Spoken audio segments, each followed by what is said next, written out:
সময়ের জনপ্রিয় অভিনয়শিল্পী তানজিন তিশা অভিনয়ের বাইরেও নানা কারণে আলোচনায় থাকেন। বিনোদন অঙ্গনের তারকাদের সঙ্গেও তার প্রেমের সম্পর্কের কারণে একাধিক খবরের শিরোনাম হন তিনি। এর বাইরে গোপনে বিয়ে করেছেন এমন খবরও শুনেছেন তিশা, তাও আবার একটি নয়, দুটি। এমনকি তার একটি সন্তানও রয়েছে। Friday night with Zayed Khan অনুষ্ঠানে বিয়ে ও সন্তান প্রসঙ্গে কথা বলেন তানজিন তিশা। অভিনেত্রী তানজিন তিশা দাবি করেছেন তার আগের বিয়ের খবর এবং পুত্র সন্তানের খবরগুলো মিথ্যে। যে ছবিগুলো দেখছেন সেগুলো তিশার মিডিয়ায় আসার আগে। তার সাবেক স্বামী এখন দুবাইতে বসবাস করেন।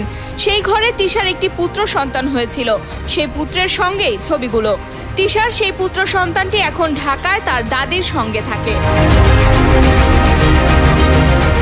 Mehjabin Khanam, news 21 entertainment desk.